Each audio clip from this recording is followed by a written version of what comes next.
Ô, Renan, eu acho interessante, a gente já conversou algumas vezes, e eu acho interessante quando você coloca essas suas propostas econômicas, porque elas são muito impopulares. Sim.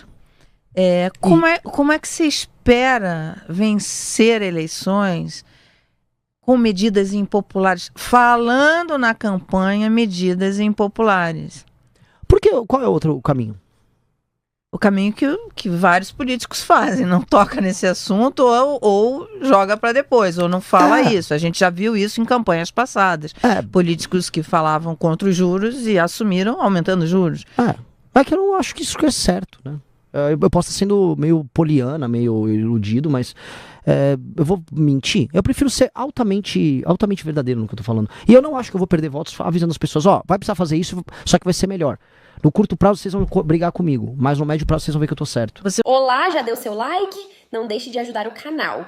Renan, como é que a gente vence, né, esse processo de polarização que a gente vive, né? Porque é muito latente isso, né? A polarização, o cara ou é um ou é outro. Como você se apresentar como uma terceira via, uma solução viável para o país? Primeiro, negando a ideia de terceira via. Toda vez que você falou terceiro, você imagina, isso aí isso é um step. Não é, cara. Nós somos lembra a medalha de bronze, é a medalha, né? de bronze, é o prêmio de consolação, é a Miss Simpatia. Tipo, foi a Simone Tebet na última eleição. Ela ganhou o prêmio de Miss Simpatia na eleição. Eu não quero ser Miss Simpatia, eu quero ganhar deles. E pra ganhar deles eu não tenho que me colocar como uma terceira opção. Eu sou a única opção viável. E se eu olhar direitinho, nem acho que exista polarização. E esse é o desafio que eu coloco, senhores analistas políticos, porque eu também, antes de ser um candidato, eu era um analista político de um grupo político. Não era um jornalista, né? O meu compromisso era com a vitória do meu grupo político. Me coloco aqui como alguém profundamente parcial. Mas nesse sentido, a análise minha sempre foi, esses são duas lideranças políticas baseadas em carisma, mas que não são extremistas. Nem o Lula nem o Bolsonaro são extremistas. E por não serem extremistas, eles ficam amalgamados no centro, participando do debate público dentro de uma clave de carisma. Então, a carisma e identidade. O Lula tem um carisma e identidade que a classe D e os lugares mais humildes do Brasil sentem aquilo, e aí ele tem uma aliança com o topo da pirâmide social, porque as elites gostam da perspectiva de esquerda. E o Bolsonaro, ele tem uma questão de identidade com as classes médias, especialmente do centro-sul. Então, são duas identidades, mas não são dois extremistas. Então, o meu discurso é muito mais duro do que o dos dois. Muito mais firme. Bolsonaro não é um extremista? Eu não acho, não, de maneira alguma. E as declarações, sucessivas declarações que ele deu contra a democracia. E o mesmo próprio 8 de janeiro, enfim, ele não entregou, ele não passou o governo para o Lula. Quer dizer, ele perdeu uma eleição e não vai para a oposição. Ele sai, desaparece, deixa ferver aquele caldeirão ali de golpe e... É que eu não acho que isso o enquadra como um extremista. Você pode enquadrá-lo como um antidemocrático, mas isso não é um extremista.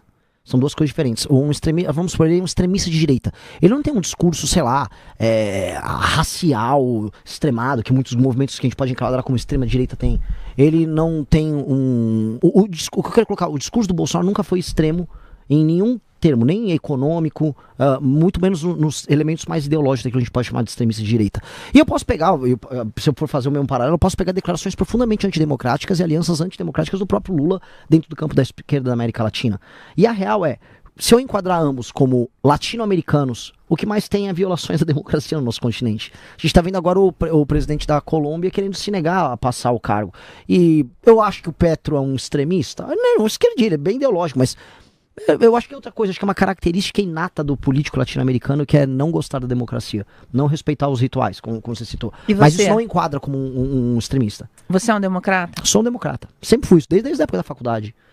Desde a época da faculdade. A primeira ação que eu tive na minha faculdade foi participar de eleições, e uma das coisas que nós fizemos para melhorar a qualidade da democracia na minha faculdade foi instituir o segundo turno nas eleições para o centro acadêmico. Então, a atividade democrática tá, vamos dizer, no meu DNA desde quando eu era um estudante.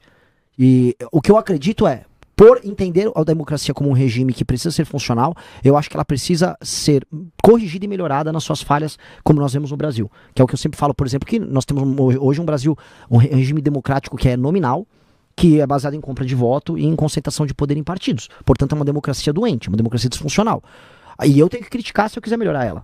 Então, são coisas diferentes. Eu não quero abolir a democracia de maneira alguma. Eu acho que regimes que têm alternância de poder são os únicos regimes que permitem que você consiga respirar caso você tenha um governante ruim.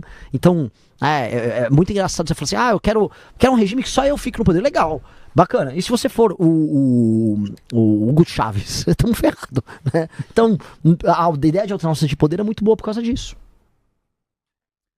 E a questão, né? Como é que você vê o que a gente precisa evoluir, por exemplo, na questão econômica? Muita coisa. Eu acho que o Brasil tá quebrado. A gente tem que entender assim, o Brasil está indo numa rota de colisão e a curva de juros futuro, com as expectativas internacionais e nacionais sobre isso, já estão nessa linha. Por quê? Porque o Brasil ele tem um modelo de gastos públicos baseado em gatilhos automáticos para aumento de tudo. Então, isso faz com que os gastos obrigatórios eles vão aumentando sozinhos e ou você aumenta a arrecadação, ou que uma hora vai chegar no limite, porque a economia está fragilizada, ou você quebra, e que é o que está acontecendo. Você está indo numa rota de colisão, a dívida já está na casa dos 10 trilhões, ela está subindo, e a trajetória de subida da dívida, comparada com o PIB, ela está muito grande. Então, o que você precisa fazer? Uma reforma fiscal baseada na despesa, ou seja, tem que cortar despesas e desamarrar o que a gente chama de gatilhos obrigatórios de aumento de despesa. Então, a gente tem esses gatilhos nas áreas mais diversas, por exemplo, as vinculações, orçamento de saúde e educação, que aumentam automaticamente. Você tem os gatilhos de aumento, por exemplo, para BPC e aposentadoria baseado no aumento do salário mínimo, que até faz a pessoa falar, mas o aposentado, ele ganha mais no Brasil do que outros lugares do mundo. Não ganha. Porque o Brasil é o único lugar que aumentou o salário mínimo e você aumenta a aposentadoria. A gente inventou isso aqui. Só que quando você faz isso, você aumenta os gastos públicos de tal maneira que você tem que ter juros altos e você tem, no fim, aumentar a arrecadação para bancar isso, e aí você aumenta os impostos. Ou seja, o dinheiro que a pessoa está dando com uma mão, você tira com a outra, então é ilusório. Então o aposentado está sendo enganado. Renan, eu acho interessante, a gente já conversou algumas vezes, e eu acho interessante quando você coloca essas suas propostas econômicas, porque elas são muito impopulares. Sim. Como é que você espera vencer eleições com medidas impopulares? Falando na campanha, medidas impopulares. Porque qual é o outro caminho? O caminho que vários políticos fazem, não toca nesse assunto ou joga para depois, ou não fala isso. A gente já viu isso em campanhas passadas. Políticos que falavam contra os juros e assumiram aumentando os juros. É que eu não acho que isso é certo, né? Eu posso estar sendo meio poliana, meio iludido, mas eu vou mentir. Eu prefiro ser altamente verdadeiro no que eu tô falando. E eu não acho que eu vou perder votos avisando as pessoas, vai precisar fazer isso, só que vai ser melhor. No curto prazo vocês vão brigar comigo, mas no médio prazo vocês vão ver que eu tô certo. Você falou da questão fiscal e essa vai ser a principal questão do próximo presidente da República. Porque, principalmente pelas últimas medidas e tudo isso e mais um pouco do que vem acontecendo, existe uma bomba fiscal para 2027 qual será a sua, se eleito, qual será a sua primeira medida fiscal? A primeira? Essa. Justamente, a gente tem uma PEC protocolada. Mara, eu tô sendo assim... até o Stuhlberger falou, olha, o único cara que parece que cometer sincericídios, quer falar a verdade sem ter medo de se machucar, é o Renan. E eu vou continuar. Então assim, eu vou ser bem sério. Eu já tenho uma PEC protocolada, o Kim já protocolou a PEC, que é uma PEC do equilíbrio fiscal que economiza 3,3 trilhões em 10 anos. Ela já tá lá no Congresso. Eu só vou vencer as eleições. Eu vou pegar um avião pra Brasília. Eu vou tentar ir de carro, encontrando as pessoas nas ruas. Ei, ganhei, que bom, que delícia, que legal. Vou até Brasília. Vou sentar numa mesa, vou chamar os presidentes dos partidos, vou chamar as lideranças bancadas. Eu ganhei, eu preciso passar essa PEC agora. Eu vou fazer tudo o que for necessário para passar essa PEC agora, porque isto aqui vai tornar o Brasil um lugar viável do ponto de vista econômico. O que diz a PEC? A PEC, aí muitas coisas. Ela tem uma reforma previdenciária embutida, paramétrica, mas tem. Ela tem embutida as desvinculações e desindexações, ou seja, que ela elimina gatilhos do salário mínimo para aposentadoria e BPC. O salário mínimo ele vai poder aumentar mais e mais. A pessoa vai sentir o ganho real do salário mínimo, que é maravilhoso. Para o trabalhador isso aqui é uma notícia fenomenal. Fenomenal. Para aposentado também, tá? Porque ele vai parar com a ilusão, tipo, aumentou minha aposentadoria, tudo bem, mas a carne aumentou mais. Então a gente vai conseguir controlar os gastos e isso vai ter um efeito benéfico para aumento de preços. 3. Vamos mexer em renúncias fiscais, especialmente no topo. A gente tem, por exemplo, a Honda na Zona Franca de Manaus, tem 16 bilhões de renúncia fiscal. Uma empresa. Nós vamos mexer no autofuncionalismo. Então, só aqui, eu tô falando aqui um escopo de uma reforma muito profunda. que precisa ser feita reforma administrativa. Ela mexe com as carreiras. Assim, estou falando aqui da reforma mais ambiciosa do Estado a ser feita, e ela vai precisar ser feita entre novembro, dezembro e janeiro.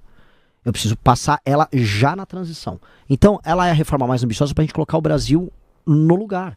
Porque eu não vou poder, nem eu, nem nenhum presidente vai poder assumir o Brasil sem ter endereçado a questão fiscal da maneira correta. Porque enderecei a questão fiscal, aí eu só vou poder cuidar em termos de matéria econômica, olha só que legal, em ter segurança jurídica para que os investidores nacionais e internacionais possam colocar o dinheiro deles aqui, e reformas de competitividade na área trabalhista, trazer os investimentos para a parte de infraestrutura de transportes e infraestrutura de energia, para baratear o tal do custo Brasil, e aí eu posso instalar empresas. Aí o trabalho do presidente passa a ser um trabalho normal. Hoje o trabalho nosso é tipo, tem que correr com uma reforma, tô desesperado porque vai quebrar, a gente tá sempre às vésperas de quebrar.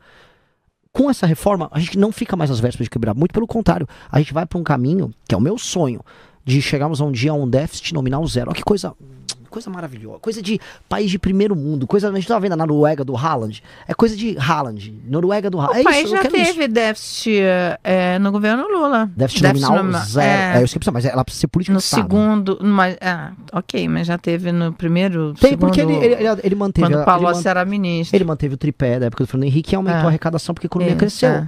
Veja só, eu quero isso.